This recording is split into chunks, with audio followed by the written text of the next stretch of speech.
knows how many national forests there are in the country?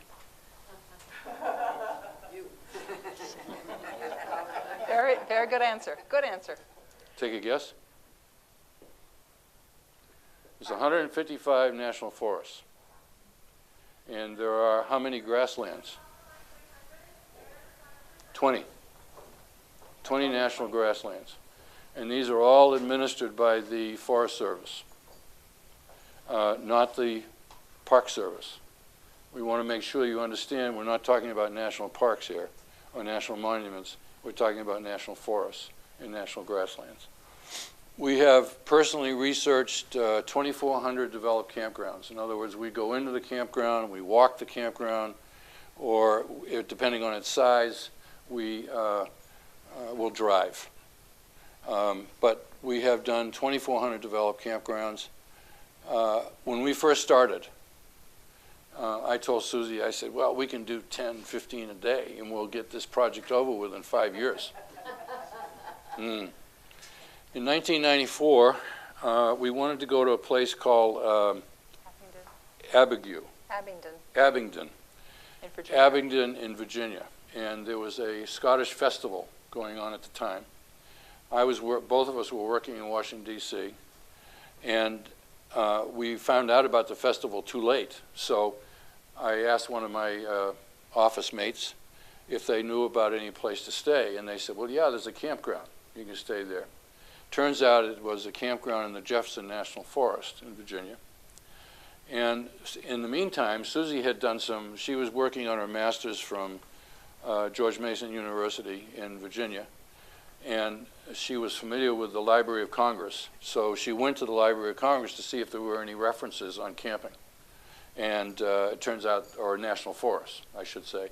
And there was literally nothing. It was on timber, on watershed management, soil management, that kind of stuff, but very little. So on our way back, I was going to retire I was working with the U.S. Department of Housing and Urban Development in D.C. And on our way back, we said, gee, we could do some research here, and this is an information vacuum. We could provide this information. So we went to the Forest Service in D.C. They liked the idea. They had absolutely nothing up there about forests or about recreation. So they loved the idea, and eventually we got what's called a Memorandum of Understanding, or MOU, with the Forest Service, and they loved it. So, but they didn't pay us. We want to take pictures. We have taken there are over 7,000 pictures on our website right now of national forest campgrounds, the surrounding areas, and so forth. So you can get a good visual besides our written explanation.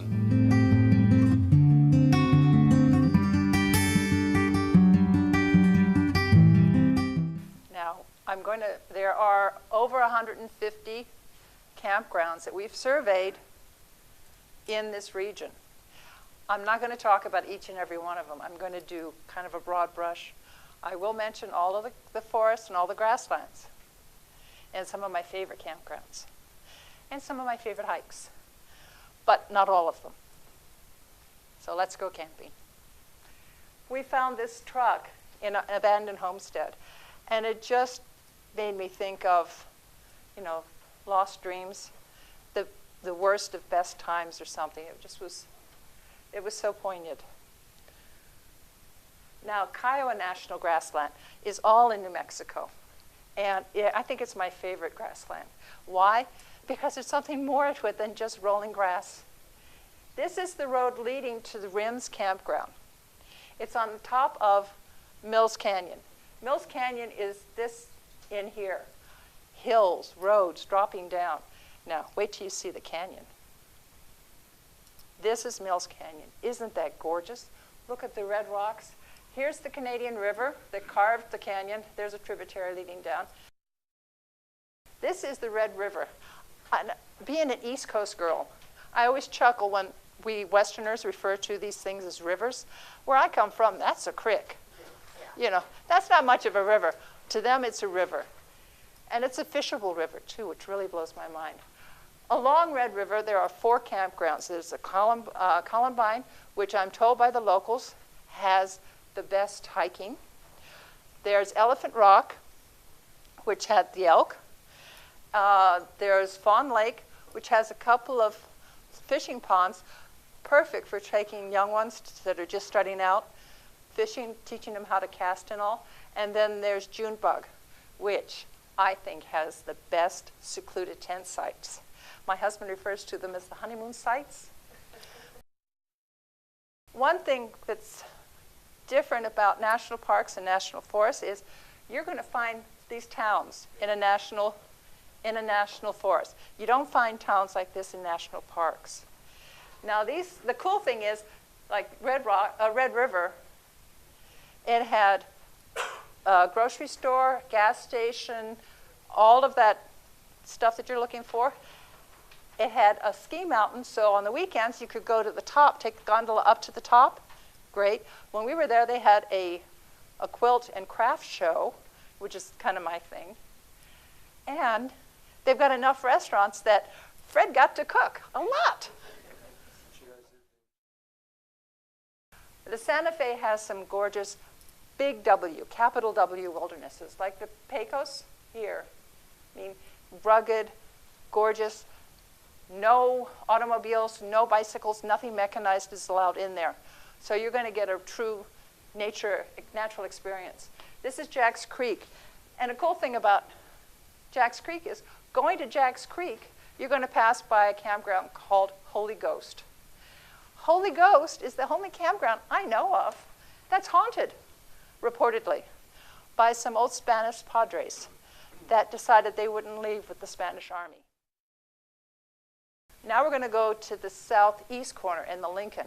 Did you know Lincoln was the birthplace, the original home of Smokey Bear? It was. It was a cub caught in a fire, rescued, and he was nursed back to health by a ranger's family and became the Forest Service mascot. Now it has gorgeous trails. And 200 miles of trails, and I think every trail has a vista like this. This is the Grand View Trail.